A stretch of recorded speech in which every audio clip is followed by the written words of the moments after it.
Beside me is my 47 Buick Roadmaster Convertible. Now, this car is almost completely bone stock. Literally, original 6-volt wiring. It's the original 8-cylinder engine, original 3-on-the-tree transmission. I mean, everything about this car is absolutely stock from the factory the way it came. So, if you're thinking what I'm thinking, it's time to start modifying. Stay tuned.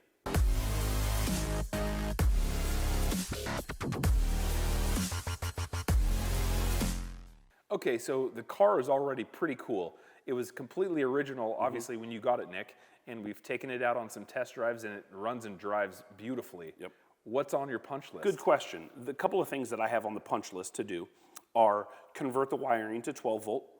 Second thing is I actually want to do fuel injection on this car. I've got a custom header to put on it so that I can do away with the heat riser in the exhaust manifold to tune some drivability stuff and correct some issues. But most importantly, and first and foremost, you got to get the stance right. So that's where I'm going to start. I think we need to put lowering springs on this in the rear, and the fronts end in an open coil, so those I just want to take and cut and get the right level. I don't want to go all out on air ride on this. I don't think we need to. I think a static drop is going to be just fine. Low maintenance, easy, budget friendly. We just need to get it a little bit lower. Yeah, I like that plan. So what is the suspension look like right now? You said it's not a leaf spring rear. Yeah, correct. So a lot of the cars from the 50s were leaf springs, your Cadillac leaf springs. This one was coil sprung all the way around, so super simple. The fronts are similar to yours, which are always coil sprung. Gotcha. But pretty straightforward. So this suspension modification is purely aesthetic, or there's some performance improvements with lowering it? Well, to make me sleep at night, I'm going to convince myself that lowering the center of gravity is going to make it handle better. Oh, yeah. But the reality is this is aesthetics. This is to make it look better. Well, I think it's equally important than even performance is making it look good. I mean, it's a straight 8 with a 3 on the tree and drum brakes. So performance isn't exactly going to be screaming around the corners at Laguna Seca anytime soon. So it's all just about the looks at this point. So how much of a drop are you thinking? I'm hoping for a 3-inch drop on this. We're going to do the back first so that I can measure the actual distance we drop. Is this the carburetor return spring? Yeah, that's the rear flux capacitor. No, these are the coil springs for the rear. And as you can see, they get wound tighter on the top and bottom. Yep. That's why it's not real easy to just cut the existing springs and use them lowered. You kind of have to buy new springs to do it correctly. A lot of people will just heat these up and let it collapse on itself, but that results in a terrible ride. They call that a dual rate spring, don't they?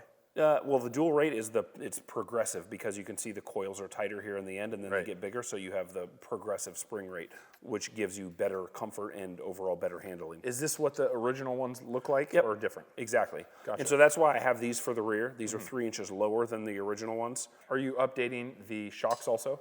Nope. Stock shocks are going to run? Yep. Got it. Cool. Yep. So where are we going to start? Let's start in the back of the car, since those are going to give us a predetermined ride height. Then we'll use that measurement to match the front. Then we'll put those springs in, and then we'll measure and see how much of a drop we actually got. And that's the number that we'll use to determine how much we're going to cut off the front springs. So that's the order of events. Let's do it.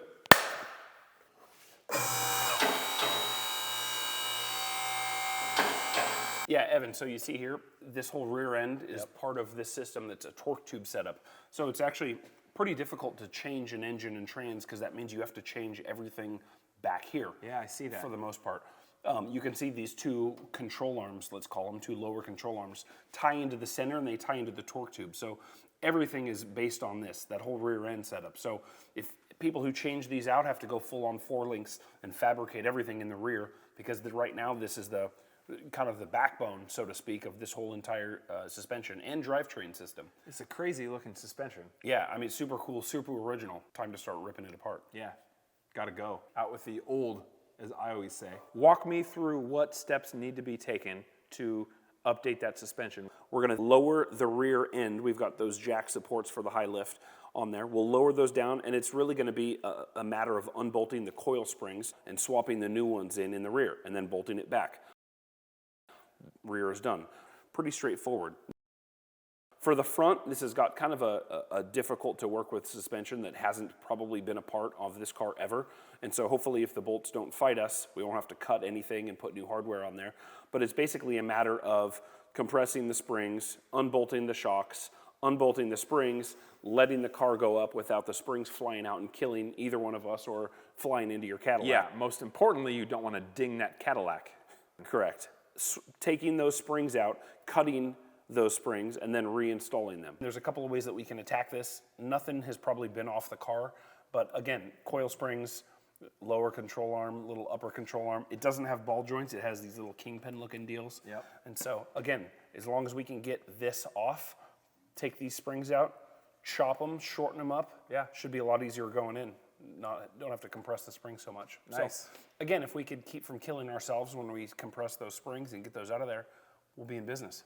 Yeah, it's cool. I also especially like this little sway bar right here. Yeah. No, that's built for really carving canyons. That's Clearly. That's why they put that in there. Absolutely.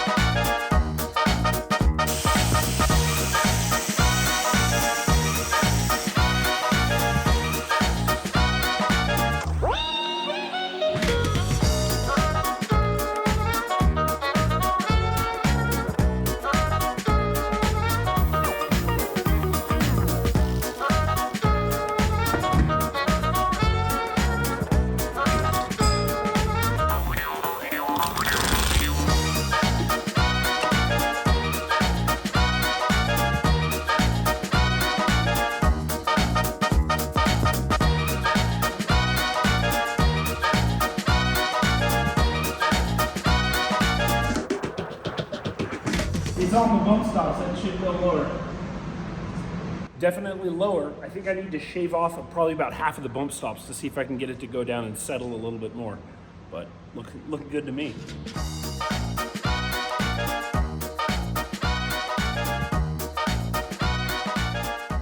All right, now that we've got the Buick nice and low and you've molested the heck out of it, how do you feel now? Surprisingly good, actually, but probably going to be getting some hate mail from the purists, no doubt. Right.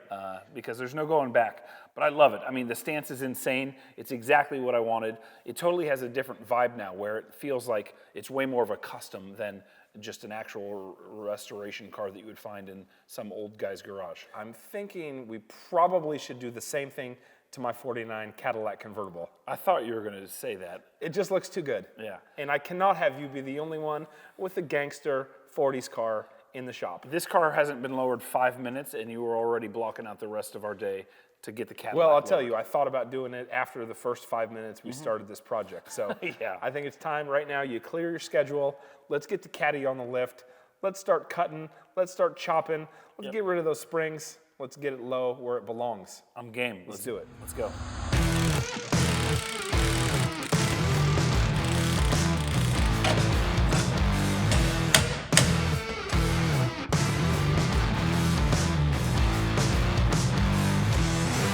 Get another one ready for me. You literally started to facilitate getting parts as quickly as possible.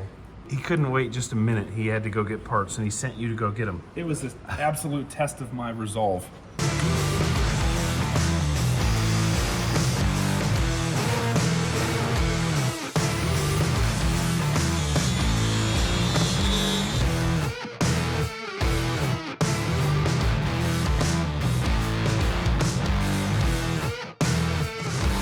Well, I have to admit and give you credit, the Buick looks 10 times better than it did before. It's got that attitude, it's got the stance, it's a little gangster. I think you did well. Definitely something, I think that was a huge improvement. Too bad you have to give up your Buick Club membership because you modified a Buick. Yeah, well, I hope not. And to give you credit, you did a good job of following the lead that I set there and copying my template because it turned out pretty good on the Cadillac. I hate to give you too much credit, but a Cadillac in stock form is sweet. A Cadillac lowered like this, even better. Well, now that the Cadillac is on the ground and I'm taking a look at both of these cars side by side, I'm thinking my Buick is still a little bit lower, which means cooler. No? It's not. I measured. It's within 1/8 of an inch on the front and the rear of the rockers. Both of these cars are sitting almost identical off of the ground, even though I agree the Buick maybe looks a little lower. It's not. You said 1/8 inch. Which one's an 1/8 inch lower? I forget. Don't worry about it. Convenient. I think it's the Buick. I think they both look amazing from when we started. Huge improvement. I'll give you that. Way more gangster. Yeah. A little bit more attitude. And most importantly, a lower center of gravity. So these are going to hug performance. corners from a performance standpoint. Right, when we're doing 45 on the highway. Correct. Right. In fact, we've got a video of our first impressions driving the Buick, which is super cool, taking it out on the corners, pre-lowering, but shows you what we think of the car and how it actually runs down the road, which is awesome. So definitely check that out. Thanks so much, you guys. We'll see you in the next video.